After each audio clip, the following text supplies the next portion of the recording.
Welcome, everyone. My name is Kathy Markov, and I'm so excited. The topic here is we're talking about passion. And so we're going to talk about finding your passion today.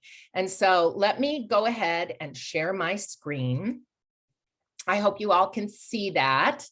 And we'll get started. So today's session is presented by Santa Barbara County's America's Job Center of California. I do a webinar a couple times a month, and it's always so exciting for me to come and work with all of you and present this information that honestly, I have a lot of passion about. I feel like I'm someone who can really speak to this because I feel like I found my passion. So without further ado, let's get going.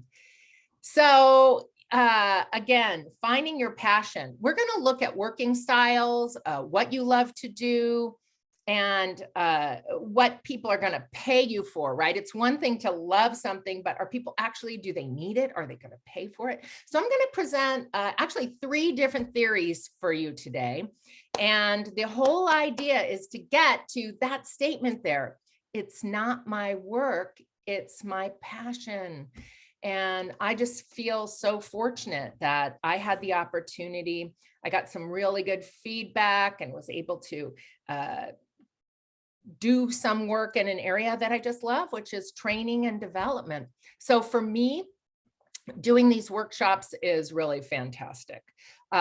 So with that, the goal is that you can get to that point too, where you feel like your work is your passion. And we're going to talk about this. What is passion? So passion is a really strong feeling or emotion, and in work, we like to say things like, oh, let's not be emotional. It's funny. The first half of my career, I worked in female-centered organizations. All my bosses were female. And I was sort of always hearing, oh, women are so emotional. But then I worked for an organization that was really male dominated and a male boss and a lot of men. And I was surprised at how emotional everybody was. People got really hooked into the work that we were doing. Now, I've been fortunate. I've worked for a lot of great organizations with really wonderful types of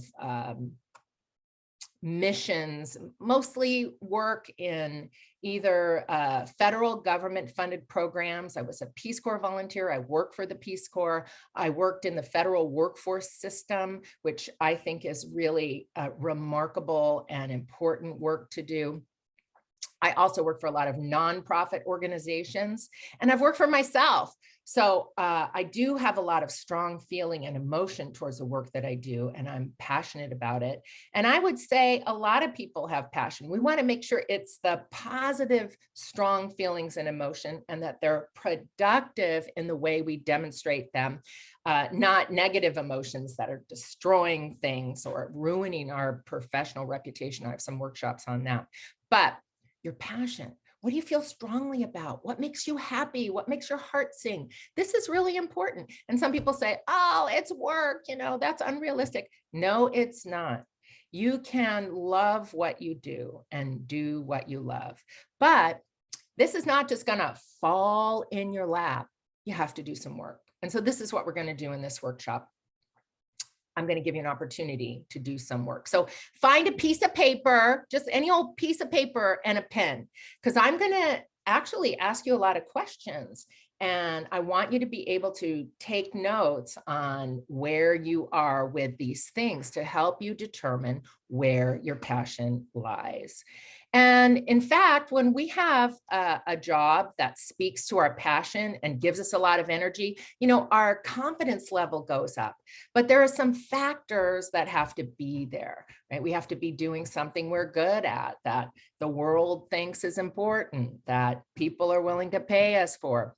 When we're talking about work, of course, there are wonderful opportunities in volunteerism and that type of thing. But today, because this is for the Workforce Development Board, let's talk about things that people would pay you for doing. But when you find that mix of what you love and people love it back, then you really, your confidence level soars. You feel very good about yourself and what you're doing in the world. Passion, it's really energy.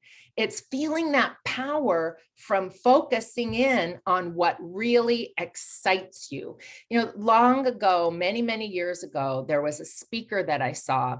His name is Tim Ferriss, and you may know him. He wrote this book called The 4-Hour Workweek. Actually, it's a really great book. It's really funny how he approaches it. There's several versions of it now. I read the original. In fact, I saw him speak about 2 weeks after he launched the book, and it had just hit the New York Times bestseller. I mean, he's quite well known at this point. But you know what he said? He said, we don't need, we're not really seeking happiness in our life. And remember, actually, our Constitution even says the pursuit of happiness. It doesn't say be happy. It says pursue happiness, right? I think it kind of speaks to this, like follow the things that make you happy. But Tim Ferriss said, we don't need happiness. What we really want to be, we want to be excited, right? We want to wake up in the morning and think, oh boy, I get to do this. And work, sometimes it's not so exciting. I have my own business doing what I absolutely love with people I absolutely love. This is my work life. It is my passion. And sometimes it's hard work, right? And sometimes I don't like to do the little pieces of a lot of paperwork, behind the scenes stuff, but it has to get done in order for me to do what I love. And even so, I get excited. I know this is going to sound crazy. I mean, you're going to say, who likes to pay taxes? But every time I pay my quarterly taxes for my business, honestly, I get excited because I think, wow, I made money this quarter. And I organized it and well enough, managed the money in the behind the scenes so I get to pay my taxes, which is my duty, and I'm happy to do that. So, you know, you want to feel that power that comes from focusing on something that excites you, even when the task might seem mundane or unpleasant. If you can still get excited about that because it leads to your ability to do that and you get to make a living. This is really, I think, when, you know, we have found some success. So we lose ourselves in the things we love. We also find ourselves there.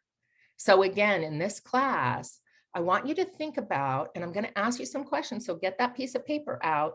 What are some of the things that you really love?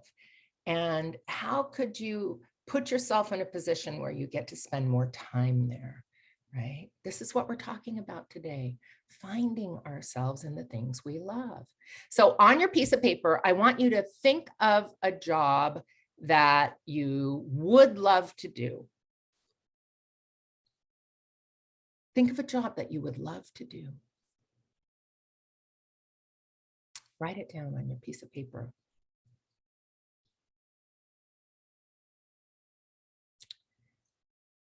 I met a young woman.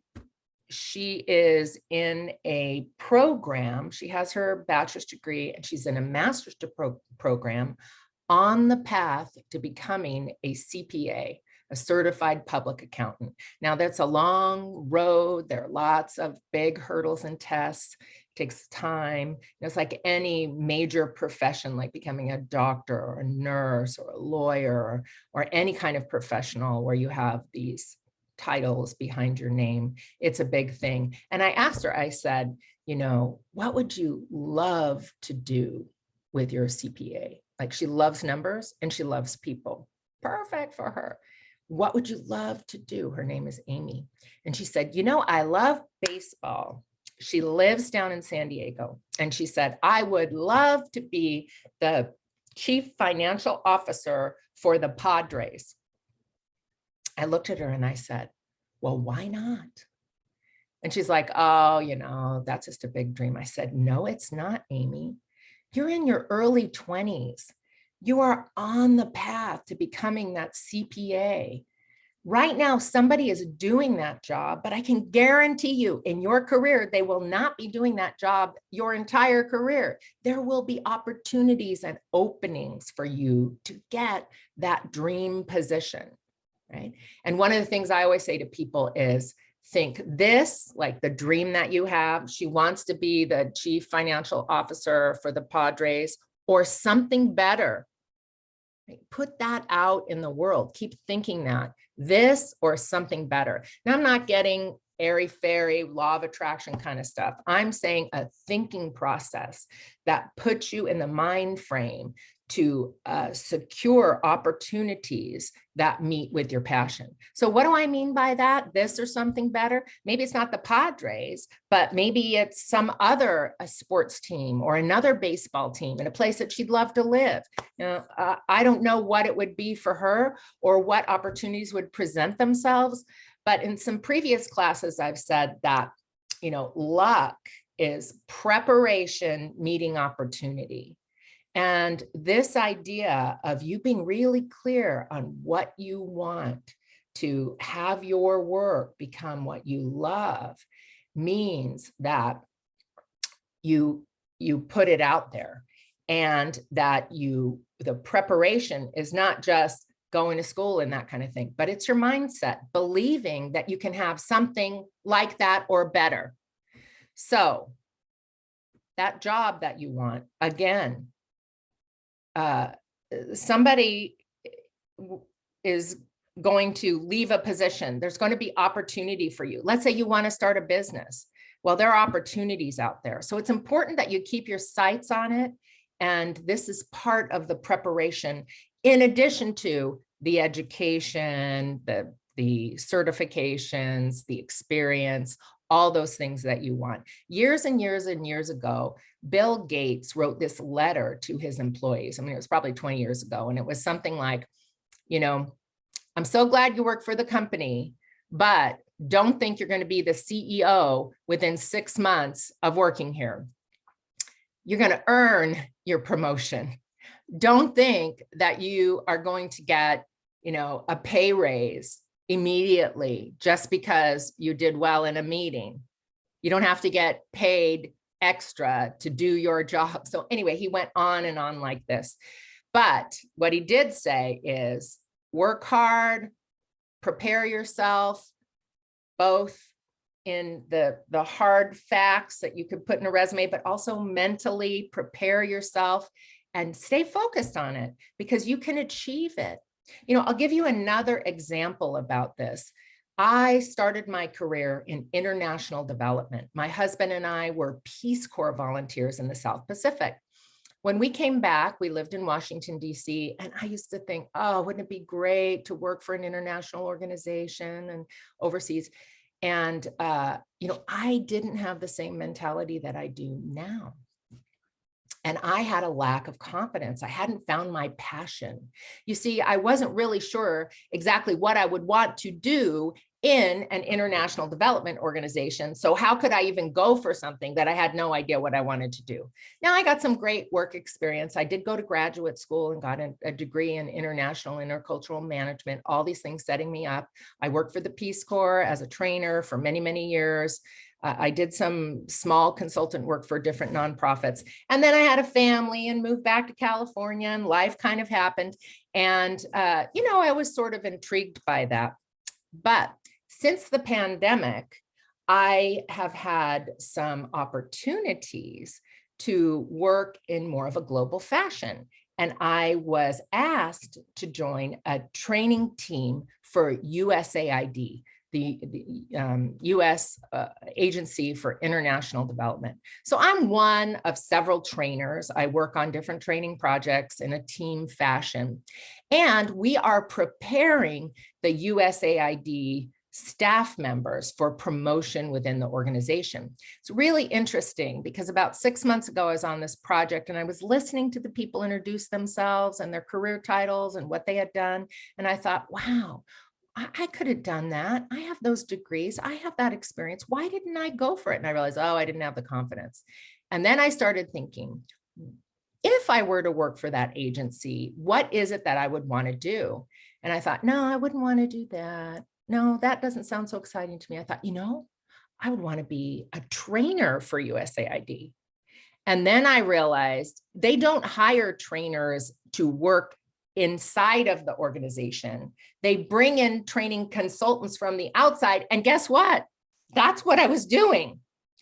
So we get back to this, right?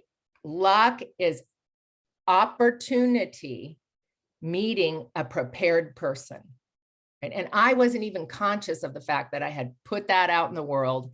And over the years, I got to a point where the opportunity presented itself. So part of this too is we need to have patience with what we want and do the work to get us there. But it starts with being really clear on who you are and what you want. So here's the first theory I want to introduce to you. This is called Johari's window. And years ago, when I used to do training for Peace Corps, I used to use this theory to explain certain things. And I always thought, oh, you know, probably I learned about this through the Peace Corps. Some people in Africa somewhere, you know, Johari, like Kilimanjaro or something like that. No. It was just a couple of guys, one named Joe and the other guy named Harry, and they were researchers in psychology, and they came up with this concept to help us understand our human potential. And this is, I think, really relevant when we're seeking to find and discover our passion. And by the way, one of the things I'll tell you, in our life, it's not that we only have one passion, right? You may have many passions, but then when we're talking about how to apply our passions to our career, there's another concept that we'll look at. But let's start with Johari's window. So in Johari's window, there are things we know about ourselves and the things we don't know about ourselves. There are things that others know about us, and there are things that others don't know about us. So that's the starting point with this. So the things that I know about me and you know about me, they're in what we call the arena. This is where we function. It's out in the open and everybody knows it. So for example, I already told you, I was a Peace Corps volunteer. I'm a trainer for USAID. I used to work in workforce development. So you know all those things about me. What you might not know about me is that I was raised in Santa Barbara. I moved away for almost 30 years, never thought I'd get back, and had this wonderful opportunity to come back. And I live with my husband's mother in beautiful Santa Barbara, and couldn't be happier about that. So what I have just done is I have illuminated some things that you didn't know about me. They were in what we call a facade. So you knew a little bit about me, but not that much. Now I have shared that with you. And those things in my facade get pulled into the arena. Now everybody knows it. You've had this experience. You're trying to get to know someone. You just look at what's on the surface, but as you talk with them and the better rapport you build, things reveal themselves that they know about themselves that now are part of the arena. In fact, that arena area gets bigger and bigger the more we know people and the more people share with us. Now, let's look at this idea of things that other people know about you, but you don't know about yourself, right? We call these our blind spots. Now, everybody has them. Some are bigger than others. Right? I have a friend and a family member who just talks and talks and talks and talks and talks and talks and talks, and everybody tries to get away from the person because they don't stop talking and they're always talking about themselves. Right? This is a huge blind spot. The question is, how are you going to manage these blind spots? Are they blind spots that really get in the way? What's the relationship? If I was this person's supervisor in a work setting, I would work on coaching them to learn better behaviors. They're a family member that I see at Thanksgiving, at family events once or twice a year. I can deal with it for that period of time, right? So I'm not inclined to give this person a lot of feedback. However, in different settings, again, if they were my employee, this blind spot could be hampering to them, right? And the key is, if I were to give them feedback, to do it in a way that they would know clearly what they could do to improve and why. The why is really important. In this case, I would say people would take your ideas more seriously if you found a more succinct way of presenting them, because you have a lot of great things to say, but you just say so much. No one can figure out really what you're saying. You just tune people out. right? So this would be a very important kind of blind spot to illuminate in the context of work. But in our everyday life, we make choices about whether we're going to bring that up. You know, I might have just had lunch and have a piece of spinach stuck in my tooth. And as I'm talking, we're in the same room. Let's say it's live, it's bothering you. You think it might be embarrassing to me if I'd known. So you come to me quietly, one-on-one, and say, hey, Kathy, you know, got a piece of spinach stuck in your tooth. And I say, oh, thank you. I can take care of that, right? There are low stakes feedback and high stakes feedback, and the relationship gets involved. But these blind spots, we all have them. The question I have for you, how open are you to even asking questions of people like, what are my blind spots? Or what are areas that I can improve? What are areas that are keeping me from advancing in my career? These are really important ways that you can ask questions to know your blind spots, because once we illuminate our blind spot, we have a choice as individuals to make a change or not. And there might be good reason why we wouldn't want to make a change, right? But when our blind spots are illuminated and we make an improvement in how we show up, it becomes part of the arena, and then it becomes a part of our better self. And so this is important to think about. Now, there are things that you don't know about me, and there are things that I don't know about me. This is what we call our human potential. And we all have human potential too. We all have things that we could do that we have no idea. So the question is, how do you get at that human potential? Well, there are two ways, and I've kind of tiptoed around these, right?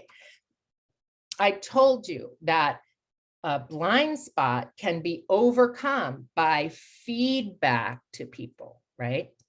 And your facade can be overcome or pulled into the arena by exposure, exposing people to knowledge or trying out new things. So this human potential is getting some good feedback and exposing yourself to the opportunities that presents, or trying out new things, exposing yourself to new things and seeing how it goes and getting feedback. Are you good at that? Or you're not good at that, right? I'll give you an example. My husband has always been an athlete, very, very active. He used to run, not marathons, but like 10Ks, and he loved to play racket sports, tennis, racquetball, squash. And he didn't know it when he was younger, but he discovered it when he was about 28 years old. He was in excruciating pain in his hips. And so we went to many, many tests. And what we found out is that he had a congenital defect in his hip. So the socket was round, but the ball on the top of the hip, where it comes into the socket from the leg, was oval like an egg. And over all of this activity, he had rubbed all of the cartilage away and was in excruciating pain. Well, this is when we lived in Washington, D.C. We went to the National Institute of Health. He talked with like the top orthopedic surgeon in the country, who looked at him and said, if you were 65, you would be a prime candidate for a double hip replacement. And I'd do it tomorrow if I had it in the schedule. But you're 28 and the technology isn't good enough. If we give you a hip replacement now, they only last about 10 years on inactive people. On an active person, it might last 5 or 7 years. And then we give you a second one. We can only do it max third time. So by the time you're 50, if we do it now, by the time you're 50, you'll be in a wheelchair the rest of your life without any hips. So of course, that was not the path to take. He said, you're going to have to wait until the technology catches up.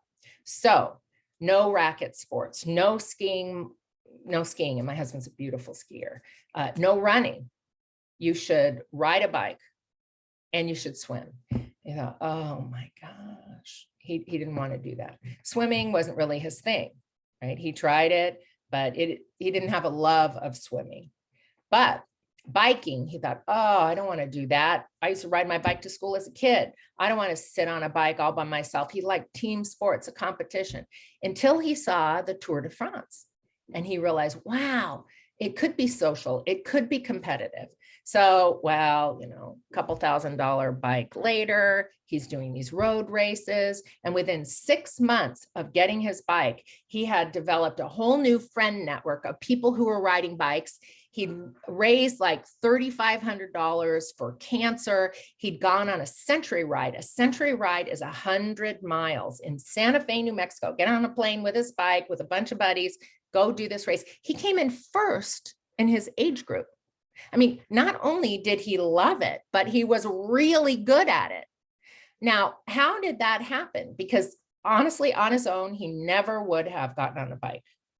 But he got some feedback from the doctor. And even though he wasn't excited about it, he decided he would expose himself, not really, but you know what I mean, get exposure to the sport, try it out, see what he thought.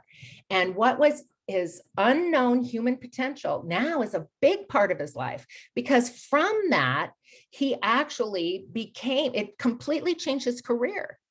He became a personal trainer as a result of that experience. And he works primarily with people who have physical ailments, maybe joint replacement, or they have some real goals that are related to health-related issues. And he works with people with cancer, people that are overweight, but medically overweight. And he works with them to give them feedback, expose them to new things. He has clients, he'll take them out on a hike or take them kayaking, whatever he thinks they could do. He actually has put people in a pool and taught them how to swim. It's not that he can't swim, he's just not a great swimmer. But anyway, my point is, he took this thing that he had no idea that he loved, and it transformed his whole life, his whole career. This is the kind of thing we need to be thinking about. But it takes self-awareness.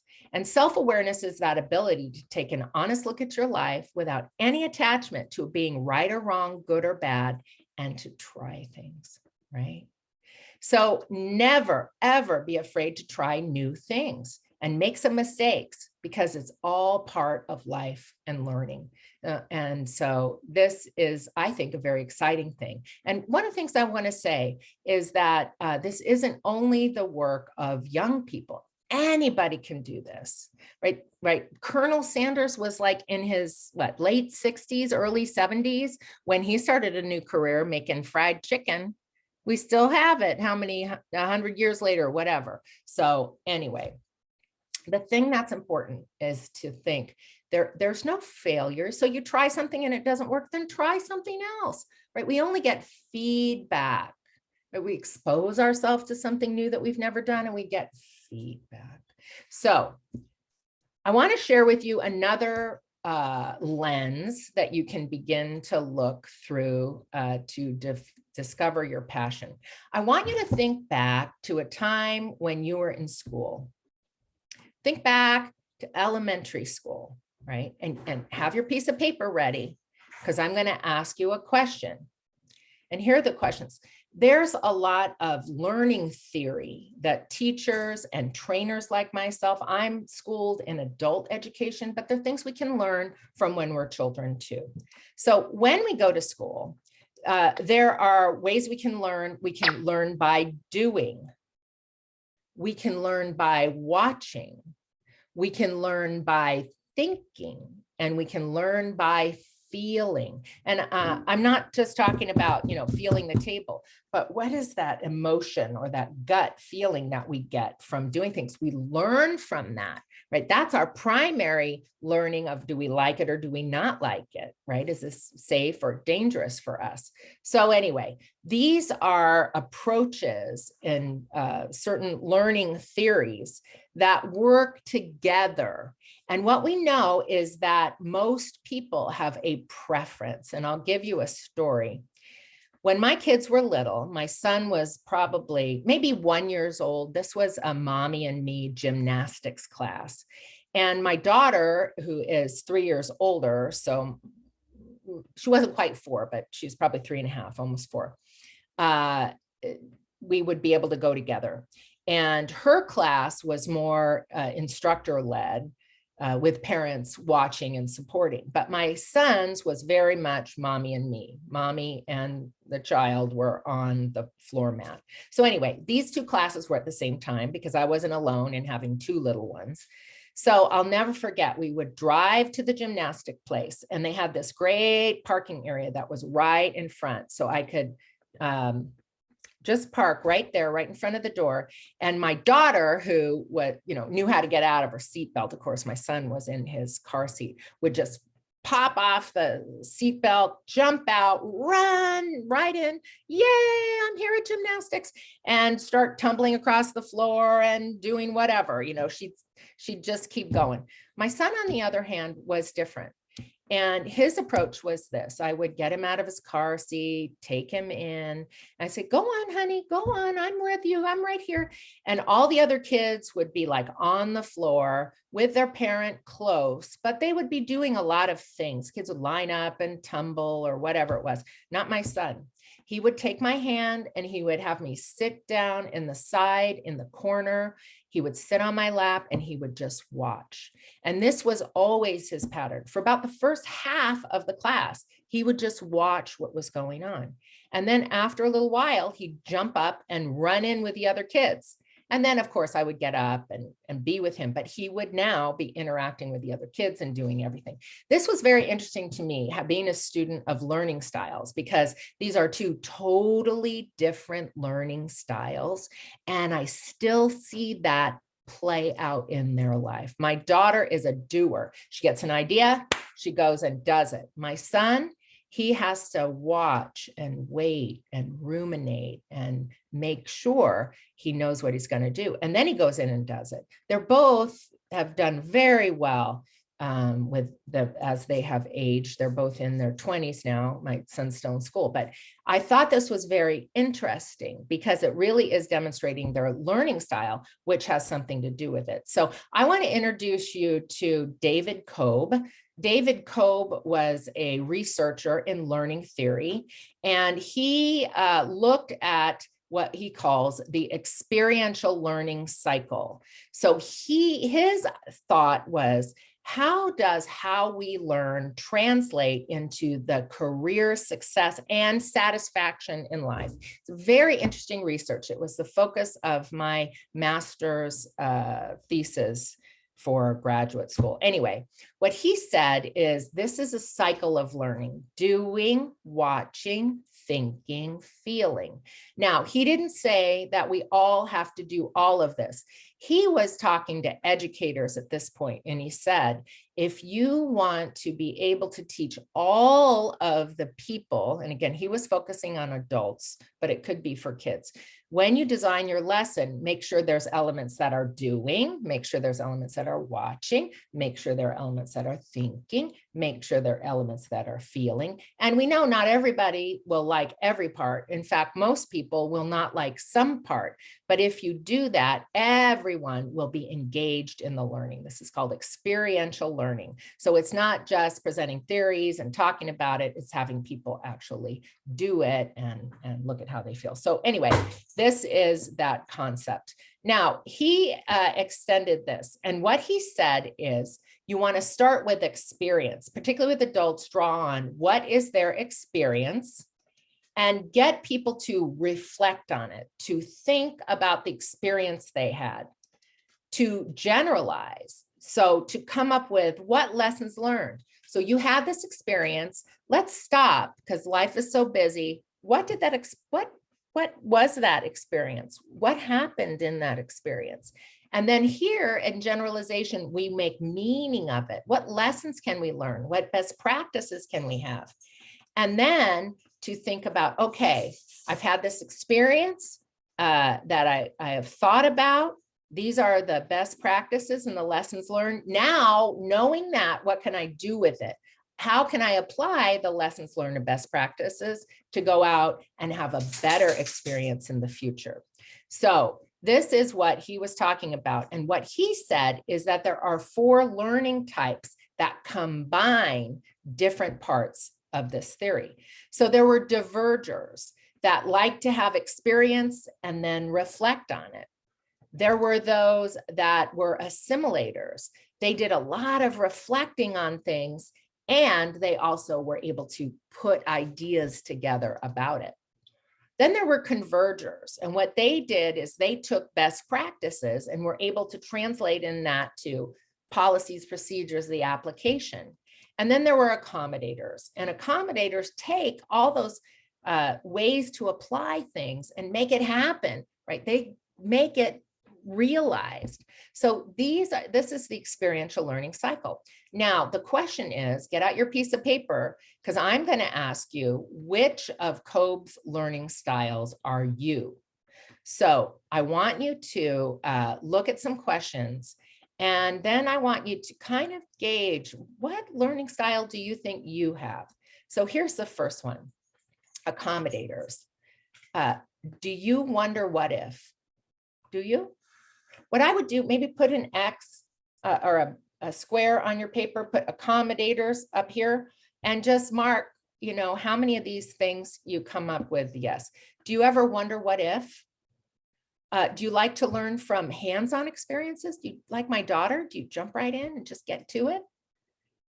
Do you like new and challenging experiences, or would you rather do things that are already tried and true and you can predict what's going to happen? Because new and challenging, we don't know what's going to happen. Are you okay with that? Trial and error, being able to think on your feet. Do you rely on people for information? Right? Do you talk to a lot of people in order to come up with conclusions on things? Divergers. Now you see these are different questions. Do you ask why? Are you curious why things happen? You might be a diverger. Are you a good observer? Can you see a situation from a lot of different points of view? Not everybody can, that's a gift. And are you imaginative and emotional, right? Are you able to generate a lot of energy around things that you're doing and have it be very creative? Our divergers are very creative. Do you wonder what is there to know? So are you thinking like, oh, there's more to this, I wonder what it is? Do you consider yourself logical? So do you like to see things in logical order? Do you enjoy theory for theory's sake? And are you more interested in ideas than people? So you're more interested in the concepts. It doesn't mean you don't like people, but you're more interested in ideas than theories than you are about kind of opinions and what people think about things. So convergers. Do you want to know how to do something? So are you the kind of person that has an idea and then you start immediately to think about how that's going to get done? Maybe you're a converger. Are you a practical person who finds solutions? So you want to really think about, okay, how do we do this? And it's very practical. It's not like esoteric. It's not just some pie in the sky idea. You're like down to the ground. This is how we're going to do it. Boom, boom, boom. Do you prefer to solve technical rather than interpersonal issues? So again, it doesn't mean that you don't like people, but maybe those kind of interpersonal relations issues just drive you nuts. But you give you a technical issue, you're going to figure it out real quick. And finally, do you like to experiment with things, right? Try things out, test things out, put procedures in order about how things are going to happen, define what works, what doesn't work. Is that you? So this is just a very simplified version of a very complex assessment that I do give some students in some classes, particularly when I'm teaching train the trainer or at the college level, to identify people's learning style. Because guess what? Our learning style is very important to not only our career, our college or educational success, but what Kolb determined in his research, it links to our career satisfaction. So this was his whole theory and his hypotheses, like, I don't know, 50 years ago. He took thousands of freshmen in college, and this was a huge study. He gave them his learning styles inventory to determine which learning style they were. He wanted to know what their major was.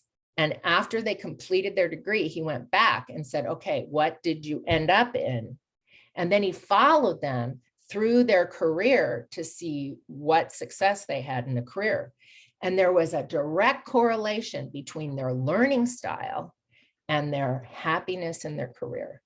So this is really interesting. And I'll tell you my story when we get there. So how does your learning style relate to your career choices?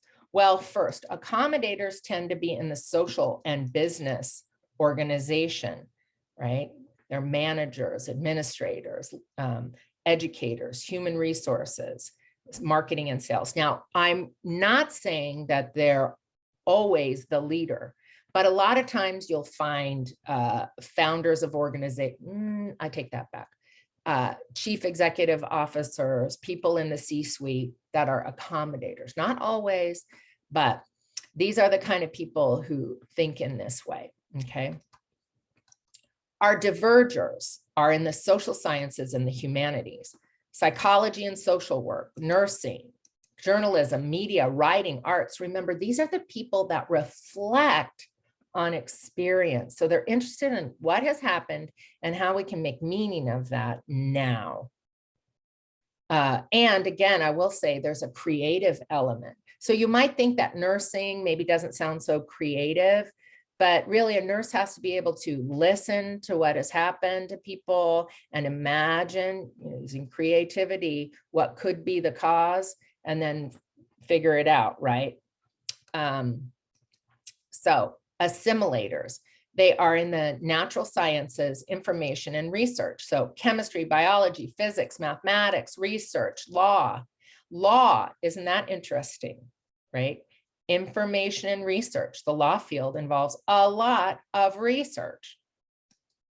Convergers, science-based professions, a little bit different. Assimilators are in the natural sciences, doing a lot of research and information, whereas these are engineers, computer science, medicine, economics, applied science, right? So this is something for you to consider. Now, I'll tell you my story a little bit. I was kind of all over the place. I was in drama in high school. I did a lot of art, and on the surface, I thought, oh, I must be a diverger. And then I was pretty good at math, and I ended up taking engineering classes and doing some engineering design and really loving it. So I studied engineering for a while. I also studied computer science for a while because it seemed like the thing to do. And I was actually pretty good at writing programs. That's when we used to do it. Now they call it code. It's different, but writing computer programs. But I got to a point in both of those, being the diverger or the converger, where it just ran out of steam. My talent wasn't there. Actually I was failing out of school in all the math and the chemistry. So that wasn't working. And in the arts, I wasn't getting much interest from the things that I was doing. So actually over time, I got a degree I told you, well, my undergraduate degree is in political science. And then I had some work experience. And then guess what? I went to get the equivalent of an MBA. It's called a Master's of International and Intercultural Management from the School for International Training. So again, that was that international focus, but it's kind of like an MBA, like the classes are the same. And that's interesting because my learning style is an accommodator. And what do I do? Yes, I'm in education. I've been on the faculty of a couple of different colleges as a part-time faculty in the business education division. And I have a company where I do management and leadership training. Right? I have been in the C-suite of a nonprofit organization. I'm a certified human resource professional. I'm not very good at marketing and sales, but nevertheless, actually sales, I'm pretty good. Marketing, not so much. But what I'm saying is that I am the living proof of Kolb's theory that over time I've evolved. My career matches perfectly what my learning style is. So I think that this is very powerful, and you can look up David Kolb's learning style related to career choices and get more information. This is just on the surface, but it's something for you to think about if we're talking about what's your passion? right? This is really important. Oh, wait, I want to say something else back here. A lot of times people in my classes have said, but I am really good at biology and I'm an assimilator, but I want to start a business. I say, hey, nowhere does it say business owner. Most really great businesses have been started by people who did something really great in their industry, in their field. I know so many engineers who are total convergers who came up with something unique, patented it, and then started a business. But you know what they needed to do? Know their strengths really well and hire people who might be able to do the management and the administration and the human resources and the sales and marketing. People who get an MBA, I'm in consulting, so that's a little bit different. But people who pursue that kind of a business degree, they are seeking a job for somebody else to run somebody else's businesses. Most businesses, unless again you're in consulting, are about having an idea in any field and then bringing in people with those kinds of skills to run it. So I want to say, even if you find yourself in another area, anybody can be an entrepreneur. So enhance the quality of your life, the level of your performance, and your chances of success by pursuing what excites you. And there's a Japanese concept called Ikigai that I want to talk to you about. It's something that gives life purpose and a reason for being. So your Ikigai is your reason for being. So this is, you can see what you love and what you're good at. Actually, that's where we find our passion, what we love and what we're good at. So I love to sing, but actually, I'm not very good at it. I just love to sing, right? So I used to sing, but that's one of the reasons why my performance career, I want to be a Broadway star, I didn't have the kind of voice that would get me that kind of position. But it was a passion. But that isn't necessarily what I should be doing in life. So then let's look at what you love and what the world needs. This is your mission, something that you love that the world needs. Then look at what the world needs and what you get paid for. This is your vocation, right? The world needs this, so I get paid for that. But that doesn't necessarily mean that it's your passion or even your mission. And a lot of people get stuck here. It's what the world needs, like their jobs, doing XYZ, and yeah, you pay me for it. And sometimes people like in Washington, DC, I can't tell you how many attorneys I met who the world needed them and they got paid a lot, but they were absolutely miserable because it wasn't following their passion. They weren't working in their mission. Now they could have changed maybe law firms and it would be better, but this is, you don't want to get stuck there. This is why you want to do this thinking. Then there are things that you get paid for and that you're really good at. That is your profession. And I will tell you, I've had paying jobs where, I was really good at it and I got paid for it, but it still wasn't my passion. I didn't feel like I was answering the call of my life. I didn't feel like it was meeting my reason for being. So your Ikigai comes at the convergence of those things. When you find something that you love, that you're really good at, that the world needs and that they pay you for, then it all comes together, right? This is really, really important. So if opportunity doesn't knock, you build a door. So it's important though to do the thinking. What kind of door are you going to build? I mean, that's where I got. I was doing pieces of what I loved, but I saw the opportunity to go out on my own as a consultant and do it. And you know what? I'm so fortunate. I've never looked back, but I had to build the right door. I had other businesses before and they weren't the right door. So this is really important.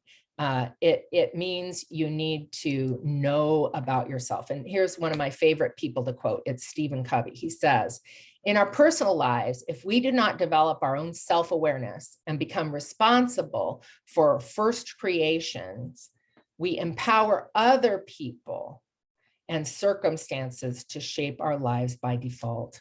And the sad thing, I think, is a lot of people let circumstances create their career and their life by default. But I have seen in my life, in my family, people who've become very self-aware and been able to create doors of opportunity where they can really thrive personally and professionally, where they get up in the morning with that excitement and passion, and they go and they get to do great things. I'll give you an example. My sister-in-law became a licensed marriage family therapist. She actually developed and designed a very innovative program for kids that were, what do you call it? Kids that didn't have parents. I'm sorry, the word is losing me now, but kids that were being foster home, that's right. Foster children. She developed this very innovative program. She was known throughout the country for this program that she designed. She was asked to go speaking across the country. So she was very good at it. The world needed it. People paid her for doing it, but it wasn't really what she loved. Part of it, she didn't like to speak. And that was one aspect, but also she didn't really like all the hierarchy of the administration. But she did love people and she loved interacting with family. And she got this opportunity to buy, it's going to sound crazy, but a bridal shop. And she started this bridal shop. And very quickly, she became one of the top bridal shops in Colorado Springs. And in this bridal shop, she got to interact with people and she got to apply her family and marriage therapy because she's helping people get married. She met their parents. It was great. And she was super successful at it, right? But she was not willing just to let circumstances shape her life by default. You know, I have another friend and she was going through a divorce and she needed to get a job. And she had a friend who actually got a really good job working at a department store. She ended up working at the department store for 30 years. She retired with the company. But you know what? It was a slog. She was very good at it. People loved her, but she was really unhappy most of the time. And, you know, it's too bad because she never was willing to be self-aware of her strengths and be able to build a door for her happiness. Now, building a door does not mean that you have to go into business for yourself, but finding the place where you can really live your Ikigai. So let's look at how we find our Ikigai. I'm going to ask you some questions. And again, I want you to put this on your piece of paper, okay? So here is the first question. What do you really love to do? List as many things as you can think of. What are those things you love to do? And what do you really love? So write it down. And it could be crocheting, drawing, going swimming, kayaking. It could be anything. Write those things, what you really love to do.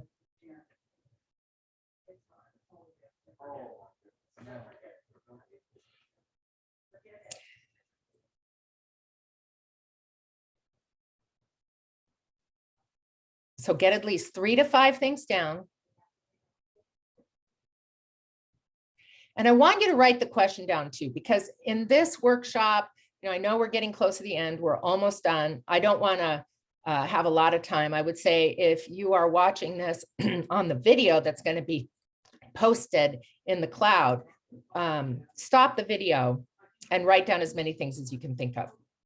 And for those of you that are live at the moment, write the question down and come back to it. So now I want you to look at all of those things you love to do. What are you good at? And I want you to circle the things you know for sure you're good at. If you don't know if you're good at it or not, put a little X by it. And this will remind you to go try it or talk to someone, ask them, am I good at this? Am I not good at this? Right? Someone who you love, that loves you, that will give you some good feedback. But of those things you love, what are you good at? Now, we are eliminating the things that you're not good at. We're going to keep the rest. So here's the next question. Of those things that you love to do and that you're good at, what does the world need? So let me give you an example. When my mother was a young girl, she lived through World War II. And in World War II, they needed bandages. And so what they did was they recruited a number of women and they gave them silk yarn and had them knit bandages. And these bandages were special because they didn't stick into the wounds and that kind of thing. I know it sounds crazy. It was like 75 years ago, but this is a true story. So, you know, what does the world need? I don't think the world needs people to necessarily be knitting silk bandages, right? Because things have changed, right? What does the world need? Be really realistic here. There are people who really do not like technology, but I'm here to tell you, and I tell them all the time, technology is here to stay. Now, that may not be your passion or something you want to do, but if you are thinking the world needs something that really has been taken over by computer technology, then don't focus on that. What does the world really need? And you don't have to think the whole world, but what does your community need? Right? Think about that. You know, it's like finding your niche. And it could be they just need really happy postal service workers, right? You might think it's really cool to deliver mail. I always thought that would be fun and I would want to be a happy one. And that's, you know, I love all my post people. I have happy post people, and I'm sure the world needs more of that. Now, here's the key. What will employers pay you to do? So you've discovered what you love, what you're good at, what the world needs. Now, who's going to pay you to do that? This is where, and in all my workshops, I say the same thing. You need to know the labor market, right? What does the labor market research in your area where you want to work say that employers will pay you? And then of those things and how much you get paid, which one is in the best interest for you to pursue, right? Which has the most up potential, not the entry level position, but, you know, think about the future, right? Is there growth potential? Is there career ladders within that field? This is a way to really help you, right? We have to be realistic. I remember during the recession of 2008, I worked with thousands of construction workers that were laid off. And they would come in and they say, I want my old job back. We had to say, your old job doesn't exist right now. We want to train you to do computers. Or I don't want to do computers. We said, you know what? Everybody use computers. Look at the trashmen. They're pumping numbers into a handheld device to say different things. You know, the UPS guy uses everybody's using computers. It was a hard sell because a lot of times we get stuck in a comfort zone, but this is really important to be matching what we love to do, what we're good at, what the world needs to what actually people will pay you to do. And if there are things you want to do, but no one's going to pay you, maybe they can become a hobby, but it shouldn't be your vocation, right? Your profession. So I hope that this was helpful for you. And I want to encourage you to step out of that comfort zone and try new things. I love this from Mark Twain. He says, 20 years from now, you'll be more disappointed by the things that you didn't do than by the ones that you did do. So I want to encourage you to think about the things we've talked about today. Go out there and do them, because success is not the key to happiness. Happiness is the key to success. If you love what you're doing, you will be successful. You know, successful is really a feeling. And I also have said, I've met people who've made a lot of money and are miserable. And I've met people who've made a lot of money and are really happy, right? I've met people who haven't made any money and are really happy and feel very successful and fulfilled with what they've done because they've aligned what their passions are, what they're good at, what they love to do, what the world needs with how they're able to sustain themselves in this world. So success is really a feeling of fulfillment. And when we're able to align with our Ikigai, as I've described, that's how we have that fulfilled life. So with that, that's it for today. We have a survey on SurveyMonkey, and there is the site for it. I hope you got something out of today. I know I loved putting it together for you. It was a lot of fun. And it's something that I'm passionate about it. You know, I've focused a lot on trying to find that sense of fulfillment in my work and making work not a chore, but a delight and a joy. So I hope this was helpful to you. It's been really fun for me to put this together, and I look forward to having you in another workshop soon. Good luck to you. Go out there, discover your Ikigai.